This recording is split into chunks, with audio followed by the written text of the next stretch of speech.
Good evening, and thank you for the opportunity to present. These are my conflicts. Fundamentally, healthcare AI is about applying machine learning tasks in support of a clinical purpose. We often hear about artificial intelligence, machine learning, and deep learning, and it's somewhat important to distinguish these, but let's not get into a technical definition. At a high level, artificial intelligence is training a machine to do a task that humans can do. Machine learning applies special algorithms that improve with more data. Finally, deep learning leverages special algorithms that are capable of training themselves to do a task without explicitly programming each step in that task. AI enables certain capabilities that generally break into 4 categories: computer vision, natural language processing, automation, and predictive modeling and decision support.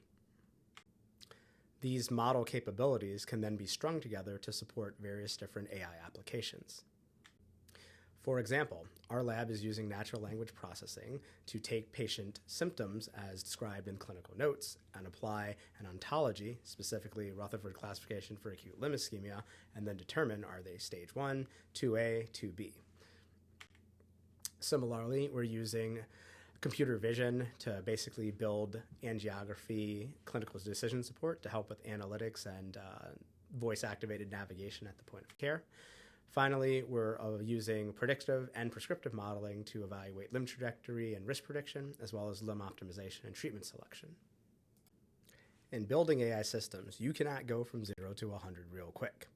Actually, you have 2 sub-problems to solve. The first is viability, and the second is scale, meaning you need to figure out how to go from 0 to 1, i.e. viability, then you can figure out how to go from 1 to 100.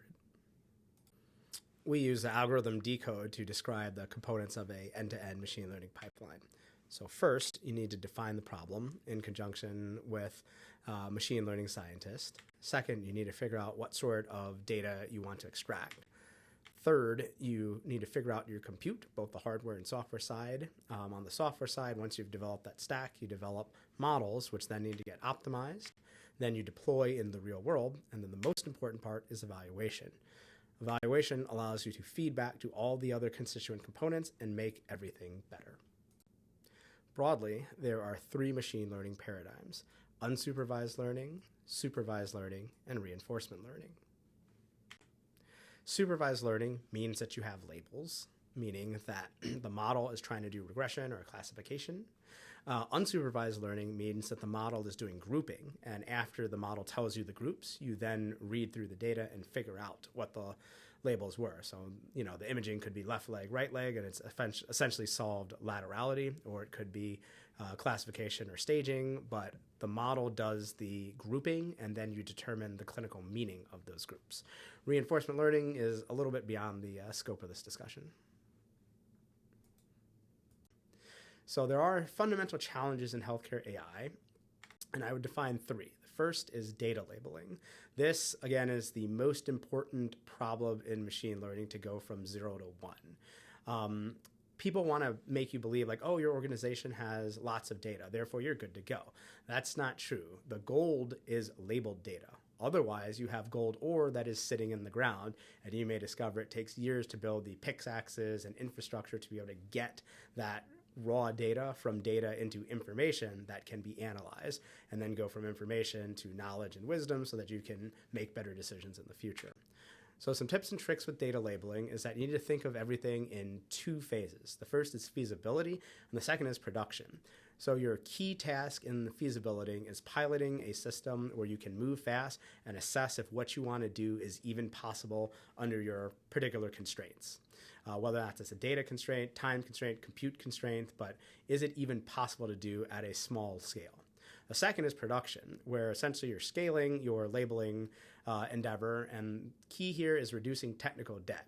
Usually you want to create systems that are capabilities that build on top of each other, and you want to have a good ontology so that you don't have to go back and recode, well, what if the feature finding that we see is bilateral? We only had right and left coding, now we have to go back and relabel the whole data set for times where it's bilateral, or you have no unknown. So many of those things involve just thinking up front very carefully about the problem and thinking about edge cases and coming up with an ontology that covers those edge cases. Finally, you want to have a plan and be able to adapt. Again, you want to do sort of progress in terms of minimal viability, whether or not that's a minimal viable experiment, minimal viable labels, or the deliverable, depending on what stage and what your task is. You don't want to necessarily build everything now. You want to just prove that it's possible. So let's just take some imaging tasks. So imaging in our field is obviously particularly important. There's 4 broad tasks. We're only going to get into 2, so that's why I guess my face is covering the last one. But segmentation, which is basically at the pixel level, can you take the region of interest or feature of interest from the background? That feature can be a finding, pathology, anatomy, what have you. Then there's localization, so think about drawing bounding boxes. There's classification, which is usually image, so like this classification might be angiogram as opposed to MR. So in our lab, I'm going to give you some examples. So this is an example of instance segmentation. We're building a model that basically extracts the blood vessel from the background. So you can see it's labeled there in blue.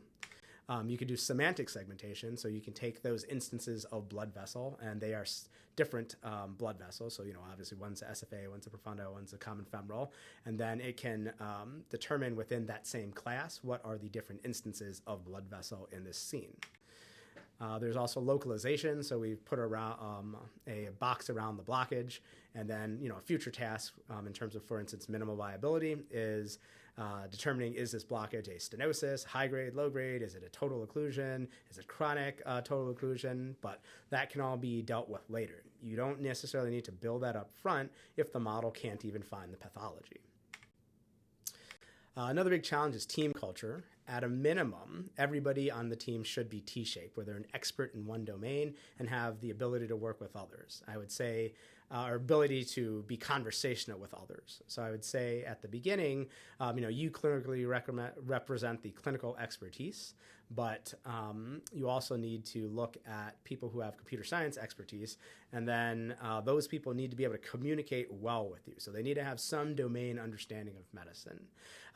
In our lab, at least, pretty much everybody has their own stats, so it's sort of like we all do our own stunts. There are no special stuntmen in statistics. We are expected to be able to do it ourselves.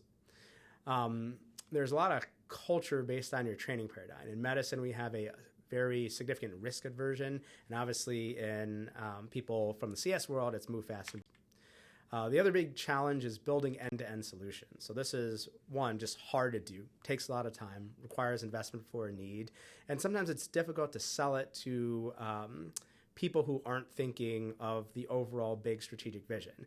If your goal is to get more market share relative to the hospital down the street, this may not be super useful for your bosses. And then in terms of opportunities, I think so somebody starting out now, I would go straight to vision language models. There's almost nothing that you do where if you're trying to mimic clinical reasoning, having a language model alone is like the end-to-end solution. Sometimes it is in very limited circumstances, but usually not. I mean, just consider, somebody comes to you with a consult and they're like, oh, there's imaging available, but I just covered my eyes and didn't look at it. Clearly, that's not the type of behavior that we want to reinforce in trainees. So that's probably not the type of behavior we want to enforce in a human level or superhuman level model. So by way of example, these are image text pairs where the caption is the text on the left, and that can also be put into a regressible format such as a table here. There's a second opportunity, which I think requires some forethought and leadership on behalf of societies. So instead of relying on computer scientists to tell us how we should label our own data, we should come up with that labeling criteria and rubric. In terms of opportunities for partnership, many people think only about sharing data, but obviously there are institutional concerns relating to privacy. Rather, we should be thinking about sharing weights, sharing the models, i.e. solving the external validation or out-of-distribution problems, as well as the role of vascular surgeons in enhancing existing QI collaboratives using machine learning and artificial intelligence. And then finally, there's some very complex ways of being able to share data, but where people can't see your data, called differential privacy. So thank you again for the opportunity to present, and please do not hesitate to reach out if you guys have any questions or would be interested in collaborating. Thanks a lot.